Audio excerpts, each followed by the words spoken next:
considère un rideau de pale blanche. Quand on parle de rideau de pale blanche, on veut dire que pour la surface du contact entre le massif et le rideau, il n'y a pas de force de frottement. On considère que la face du rideau qui donne sur le massif est parfaitement lisse. On dit qu'on considère un rideau de pale blanche qui doit retenir un massif de sol de 8 mètres de haut. Le niveau de la nappe phréatique est situé à une profondeur de 5 mètres du côté de l'amont, c'est-à-dire du côté droit, et est au niveau du terrain, au niveau du côté de l'aval, c'est-à-dire du côté gauche. Les caractéristiques du terrain sont reprises sur la figure. On voit les caractéristiques du terrain. On demande alors de calculer les pressions des terres sur le rideau jusqu'à une profondeur de 4 mètres sur le niveau de l'aval lorsque celui-ci se déplace vers l'aval. On va d'abord analyser le problème. Donc, on peut voir que du côté de l'amont, c'est-à-dire du côté droit, on a 3 couches de sol qui sont maintenues en équilibre par le rideau de pale blanche.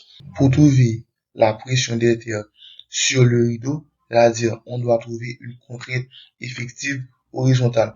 Or, on sait que on peut déterminer la contrainte effective horizontale à partir des contraintes effectives verticales. Or, le cas qui nous est présenté, il est facile de calculer les contraintes effectives verticales pour chaque couche de terre. Et ce qu'il nous manque, ce sont les coefficients de poussée ou de butée s'il y a cas de poussée ou bien de butée. On nous a dit que le rideau se déplace vers l'aval, c'est-à-dire vers la gauche. Donc, c'est-à-dire que si on prend les couches de sol qui sont en amont, c'est-à-dire qui sont du côté droit, ces sols ont tendance à s'étendre. Donc, puisqu'ils s'étendent, c'est-à-dire qu'il y a un équilibre qui est actif, donc on va dire que le sol agit sur le rideau. Mais du côté de l'aval, c'est-à-dire du côté gauche, le sol aura tendance à se contracter, donc c'est-à-dire que le sol va subir l'action du rideau.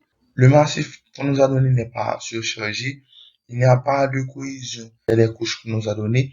Donc, la pression des terres est surtout due au poids du massif.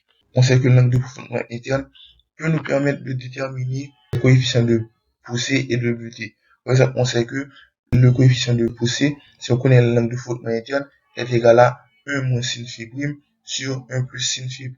Ensuite, on voit que les deux premières couches de sol ont le même angle de coefficient interne. Après avoir analysé le problème, on voit les étapes à suivre pour résoudre le problème. On doit déterminer les coefficients de poussée ou bien de butée. On doit déterminer les contraintes effectives verticales et à partir de la relation qui existe entre les contraintes effectives verticales et horizontales, on peut déterminer la pression des terres pour chaque couche de sol. Les formules pour calculer la contrainte effective, le coefficient de butée, le coefficient de poussée, la contrainte de poussée et la contrainte de butée. Puisqu'on connaît l'angle de frottement interne pour chaque couche, en amont, on peut déterminer les coefficients de poussée, en aval, on peut déterminer les coefficients de butée. On connaît les formules pour calculer Ka et Kp à partir de l'angle de coefficient interne. On applique ces formules et on trouve les valeurs de Ka et de Kp. Maintenant, on va déterminer les contraintes effectives verticales. On sait que gamma prime V égale à gamma Z, c'est une forme générale. Mais dans les calculs, il faut prendre en considération le type de gamma qu'on prend. Si c'est gamma sat, si c'est gamma sec, ou si c'est gamma avec de l'eau. Donc, si c'est gamma sat, il faut enlever l'apport des pressions interstitielles dans la contrainte. Parce que si on utilise gamma sat, on calcule la contrainte totale au lieu de calculer la contrainte effective. Pour cela, on considère gamma qui est égal à gamma sat moins gamma W. On suppose dans nos calculs que gamma W est égal à 10 kN par mètre cube.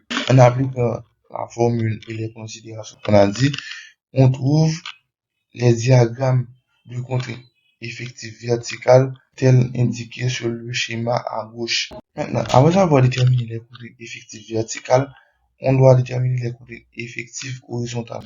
On se rappelle que les contraintes effectives horizontales sont liées aux contraintes effectives verticales par le coefficient soit de poussée, soit de butée.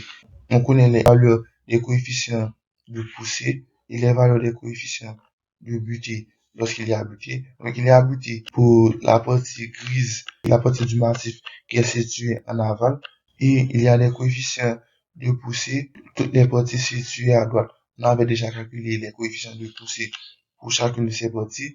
On applique la forme générale et on trouve les valeurs des comptes effectifs horizontales pour chaque couche et on applique ces formules. La particularité de nos calculs, c'est que il y a une discontinuité entre la couche intermédiaire et la couche inférieure. Cela est dû au fait que l'angle de frottement interne dans la couche intermédiaire est différent de l'angle de frottement interne dans la couche inférieure. Donc, étant donné qu'on a deux angles de frottement internes différents, il ne peut y avoir de continuité dans le diagramme des comptes effectifs horizontales. Pour réaliser ce document, nous avons consulté le document du cours et ensuite le site qui est indiqué par le lien suivant.